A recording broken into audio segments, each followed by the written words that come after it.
to talk about though is Rod. It's because of Rod I'm standing here today, that he gave up his time and his energy and his gifts, his wisdom, his heart to help my husband and myself. I mean, I was not some professional network marketer. I mean, I was just doing acupuncture a little bit and mostly a stay-at-home mom, so it's not like I had huge influence. Okay. But he always believed in me, and we believe in all of you. And that is a culture that Rod has created, and I have done my best to pass that down onto my teams. So I'm going to bring up Rod now. Rod Richardson, are you ready? Woo! To rock it? He is the Rod Father, everybody. Rod Father.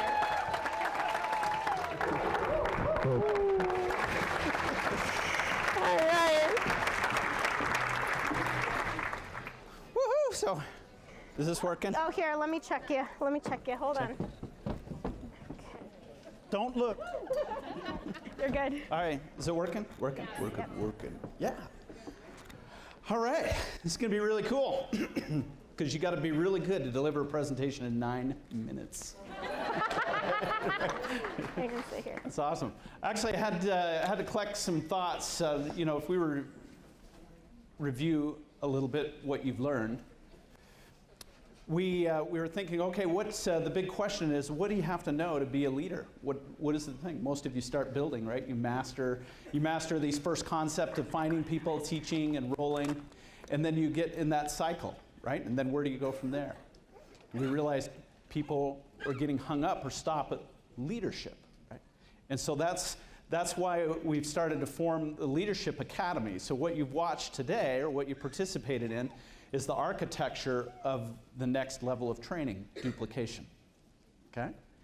And so we started out with the idea of what is leadership, and that had to do with what we call the 4 hats and the different roles. And if you paid attention there, you probably saw where you're stuck, right? You saw some of the things on where you get stuck.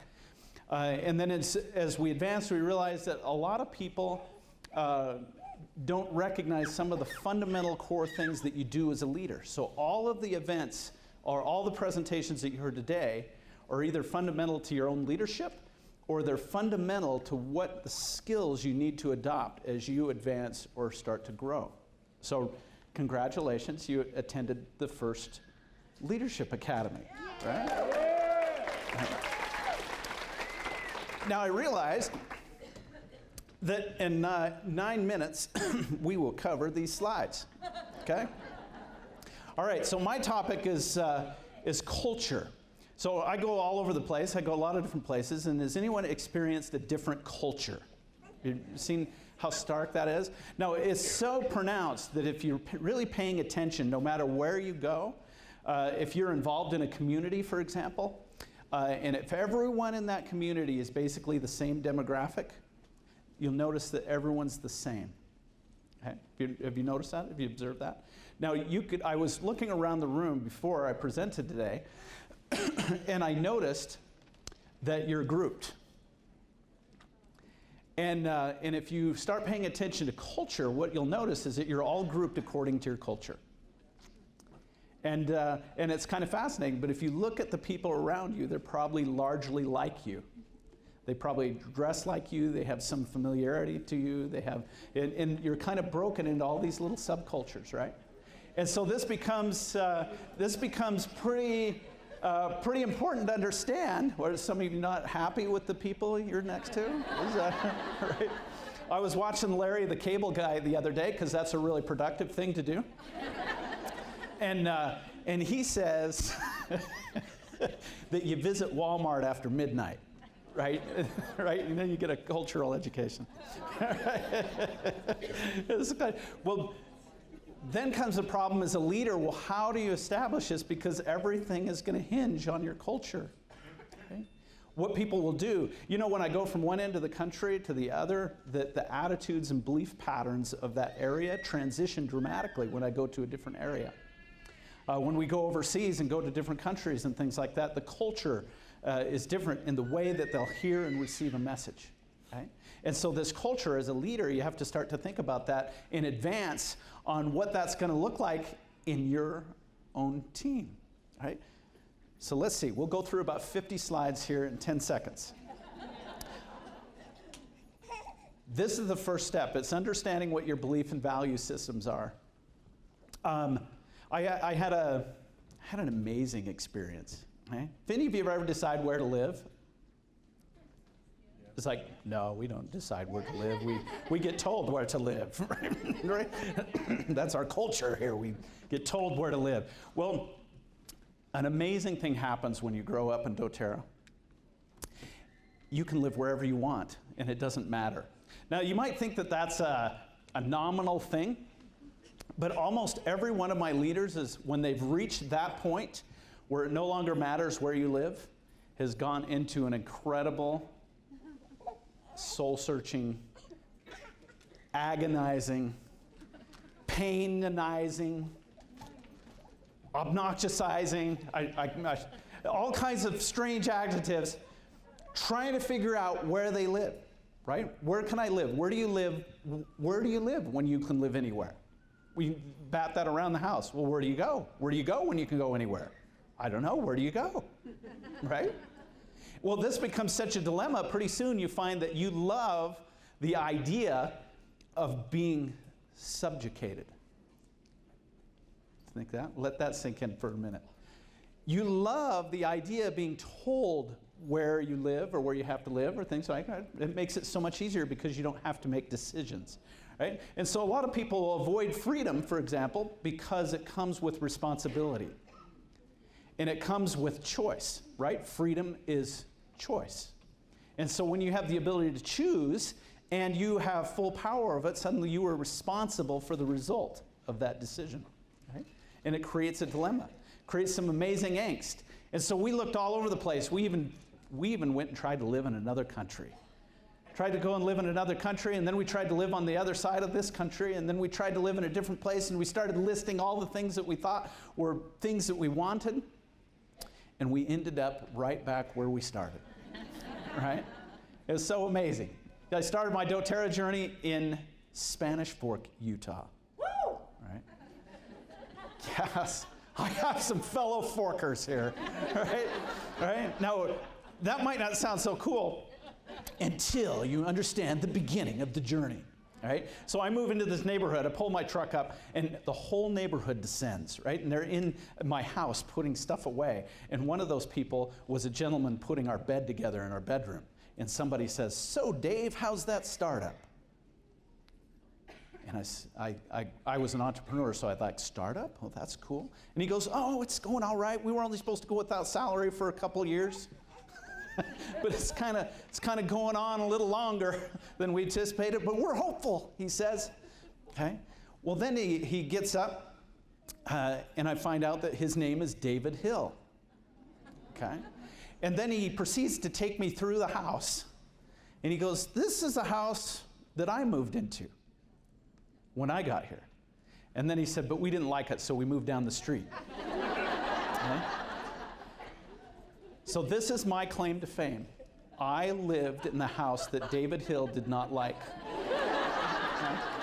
Right. And of course, I began to get introduced to doTERRA. But when we became financially free through doTERRA, it brought up that dilemma. I mean, who wants to live here? Well, you all do, right? It's like, you want to live here. So that was the thing. So we tried to live somewhere else. And we ended up, and I just built a house in Spanish Fork. Right? It's pretty amazing. But here was the catcher. For a long time, I had this dream of what I wanted. Right? I had a dream. I had pictured this dream of what I wanted. But the problem with it is that my kids grew up. And when they started my oldest daughter just got married. And all of a sudden I realized that everything we had dreamed about was about creating an environment for those kids. Well, talk about a dilemma, right? Talk about a dilemma. Well, that's an amazing thing. And so then one day we're driving through the neighborhood and we thought, we had this picture in mind of what we wanted. And we drive up and we find this house. We drive through the neighborhood and we look up and it's for sale. We look at it, and I go, that's the house we've been dreaming of. That's the one we wanted. Nice place, estate, kind of cool place, big circular driveway and a couple acres. And it was really cool. And so we started the process and put it under contract, and then we didn't feel that comfortable about it. And so we started contemplating it, and I go into this dilemma again about where do you live? Where do you live? Is that where we're supposed to go? And then I had the most amazing epiphany. And I got an inspiration, and I got this thought to write down what I value, okay? And so the first word, I took this pad of paper out, and the first word that I wrote was convenience. Well, this new house was 20 minutes from the freeway and from the closest town center, right? And so I thought, wow, that's not very convenient. And then the next things that I started writing were I valued cash flow. In other words, I like to have more cash than expenses. I mean, maybe that's agreeable. Is that a good thing? That's a good thing. So I like having more resource available than I'm spending. And I like spending a lot less or having a lot less expenses than is needed for that. And so as we started to realize that house wasn't in alignment with our values. Our dreams were not in alignment with our values, okay? And this is why it's really important that instead of worrying so much about what you're dreaming about, start to really question what you value. And it will start to shape or define what your culture actually is, what your personal culture is. Your personal culture is basically like you have your own little country, right? And you're deciding what that little universe is like. And it's going to be based or centered around a number of different values. Now, the larger you get, of course, you have to be able to embrace multiple values and positions and things like that because it can't be contained at a certain level. Like right now, our team is much too large to really foster really defined things. Does that make sense? So, for example, many different religious beliefs. Many different definitions about things in life and things that they want. Well, that has to be embraced if that's part of our culture, right? And so we're trying to develop a culture that's global in nature, that it's encompassing and allows people in, so that principles can be understood and taught from the heart, right? And so that's a part of the culture. So listing out what your values and beliefs are important. The other part is understanding your personality and understanding how your personality is impacting your personal culture. So, for example, if you're extraordinarily analytical, is anybody in here like that? How many typos have you already caught in our book? Mm-hmm. I know, I get your emails. Right?